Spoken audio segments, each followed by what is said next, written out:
అందరికీ నమస్కారం అండి. నా పేరు వెంకరెడ్డి. మాది నెల్లూరు జిల్లా రాపూర్ మండలం గండూరుపల్లి గ్రామ నివాసిని. ఎందుకు ప్రకృతి వ్యవసాయ రేఖ మారాల్సి వచ్చింది అంటే, మాకు ఈ గ్రామంలో ఒక భాగ్యలక్ష్మి అనే అమ్మాయి పరిచయం అయింది.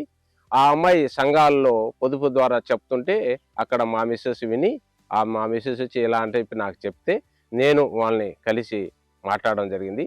అప్పటి నుంచి ఈ యొక్క ప్రకృతి వ్యవసాయం చేస్తే బాగుండనే ఉద్దేశంతో ఈ యొక్క ప్రకృతి వ్యవసాయం అప్పుడు ప్రారంభించాను. నిమ్మ తోట 4 ఎకరాల 47 సెంట్లు అండి. ఈ నిమ్మలో ఈ యొక్క అంతర పంటలు పెట్టడం ప్రారంభించినాను. ఈ అంతర పంటలు ఎక్కువ మిర్చి వేసేవాడిని, ఎక్కువ ధనియాలు, ఆవాలు ఇలాంటి వేసేవాడిని, ఎర్రగడ్డ అలాంటివి పెట్టేవాడు.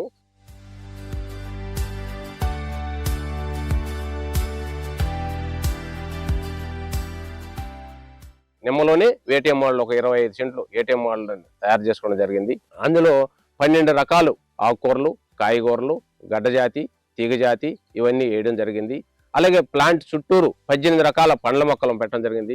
ఈ పండ్ల మొక్కల మధ్యలో కూడా మళ్ళీ కూరగాయలు వేయడం, అక్కడక్కడ పూల పుష్పాలు, కనకాంబరాలు, రోజాలు పెట్టడం జరిగింది.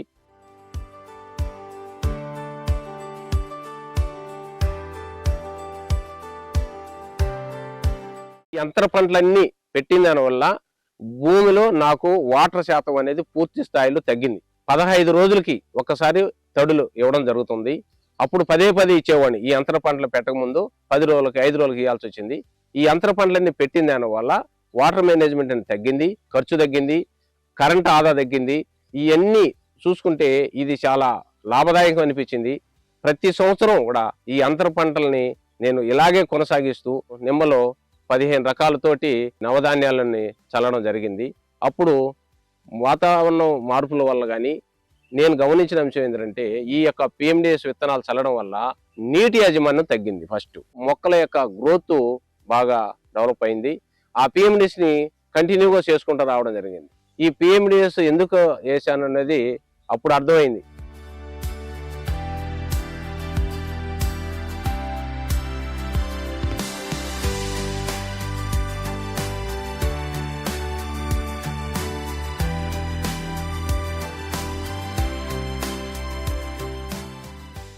కెమికల్ పండించే రైతుల యొక్క కాయలు కేజీ 80 అయితే నాయి 90, 100, 105 రూపాయలు ఒక కేజీ. ఈ రోజు పోయింది, నిన్న పోయింది. వాళ్ళు ఈ కాయలు చూసి అక్కడికి ఇక్కడికి మార్కెట్కి ఇక్కడ చూస్తే వాళ్ళ యొక్క కాయల్లోకి కంకర అనేది ఎక్కువ ఉంది. మనకు ఆ ప్రాబ్లం అనేది రాలేదు. దీనికి ఈ యొక్క మచ్చలు రాకుండా ఉండడానికి ఒకే ఒక్కసారి పుల్లటి మజ్జిగ అనేది నేను పిచికారీ చేయడం జరిగింది. ఈ సంవత్సరానికి గారు ఒకే దఫా పిచికారీ ఒక పుల్లటి మజ్జిగ జరిగింది. ఇప్పుడు ఎలాంటి కషాయాలు అనేది కొట్టడం ఆపేసేసి ఒక్క పుల్లటి మజ్జిగ మాత్రం వాతావరణ మార్పుల వల్ల దాన్ని ఒక్కటి మాత్రమే చేశాను. ఇప్పుడు ఎలాంటి కషాయాలు వాడలేదండి. ఈ యొక్క పుల్లటి మజ్జిగని మనకి ఈ ఫంగస్ రాకుండా కాపాడింది.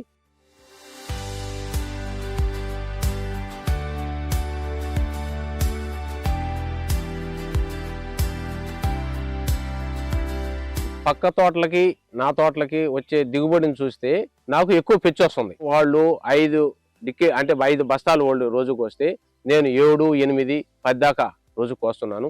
ఒక కేజీ ఈరోజు మార్కెట్ ధర చూస్తే 105 రూపాయలు మనకి అమ్మడం జరిగింది. అంటే నాకు ఈరోజు 10 బస్తాలకి 50,000 రూపాయలు నాకు నెట్ ఇన్కమ్గా అమ్మడం జరిగింది. అందులో ఒక 2,500 రూపాయలు కూలీలకి పోతాయి, మిగతా నెట్ ఇన్కమ్గానే ఇదైంది.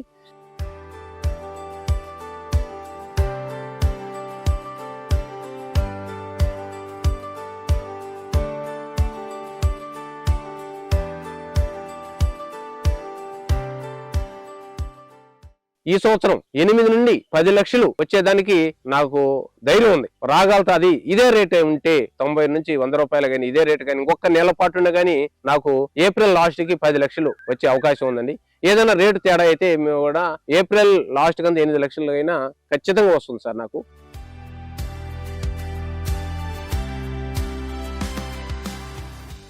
మినిమం 70 నుంచి 75 వేల రూపాయలు ఇందులో ఖర్చు పెట్టాను ఫస్ట్ నుంచి. చెట్లు తోకం అయితేనేమి, కంప కొట్టయితేనేమి ఇవన్నీ చేసుకోవడానికి ఒక 75 వేల రూపాయలు ఖర్చు అయింది. ఇందులో సంవత్సరం పూర్తి అయ్యేకరికి ఆ 75 వేల రూపాయలు ఈ యంత్ర పంటల్లోనే నాకు వచ్చేదానికి అవకాశం ఉంది.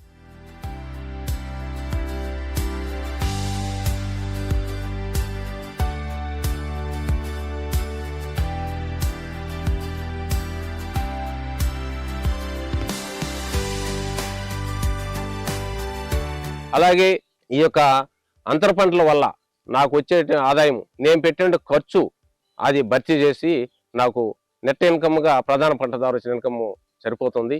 ఖర్చుకు వచ్చేసేసి ఈ యొక్క అంతర పంటల ద్వారా వచ్చేది ఖర్చుకి సరిపోతుంది. ఖర్చు కంటే అంతర పంటల ద్వారా ఇంచుమించు 35-40 వేలు తగ్గకుండా వస్తుంది ఈ వంగ, మిరప, టమాటాలలో. కాబట్టి ప్రధాన పంట వచ్చే నికర ఆదాయం నాకు మిగులుతుంది.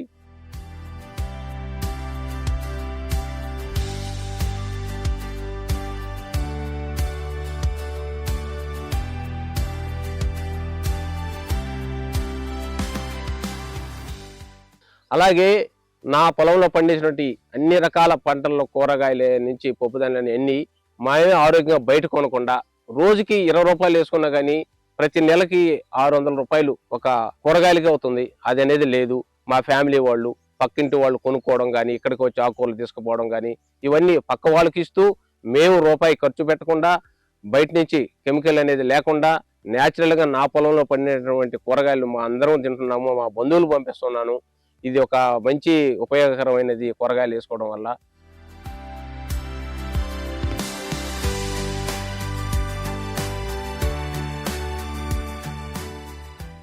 అట్లాగే ఇక్కడ పండించినటువంటి ఈ యొక్క పిఎండిఎస్ ద్వారా వచ్చినటువంటి పెసరగా చెత్త కావచ్చు, మిను చెత్త కావచ్చు పశువులకు వేసుకుంటున్నాను. ఇంటి దగ్గర గేదెలు ఉన్నాయి. ఆ గేదెల యొక్క పాలు కూడా పెరుగుతుంది. ఆ యొక్క పాలలో వచ్చే వెన్న శాతం పక్క పాలలో వచ్చే వెన్న శాతం చూస్తే చాలా డిఫరెన్స్ గా ఉండదు. నెయ్యి చేస్తే చాలా టేస్ట్ గా ఉండదు. గేదెలే కావచ్చు, నెయ్యి చేస్తే చాలా టేస్ట్ గా ఉండదు. గోవులకు కూడా కెమికల్ లేనటువంటి ఆహారాన్ని అందించడం అనేది నా యొక్క ప్రధాన లక్ష్యంగా పెట్టుకున్నాను. ఎవరు కూడా నా ల్యాండ్ నుంచి బయటకు వెళ్ళాలంటే వెళ్ళడం లేదు. చల్లని కూల్ వాతావరణాన్ని మా ఈవి సార్ చెప్పినట్టు ఈ ల్యాండ్ లో ఏర్పరచడం జరిగింది. కారణం ఈ పండ్ల మొక్కలన్నీ పెట్టడం వల్ల ఎంతో మంది రైతులు ఎండలకు వచ్చి ఇంకా రొంచేపు ఉంటే బాగుండనే ఉద్దేశంతో ఉండి చూసిపోతున్నారు. ఈ యొక్క అవకాశం నాకు ఇచ్చినటువంటి మీ అందరికీ నమస్కారం చేస్తూ తెలియజేసుకుంటున్నాను.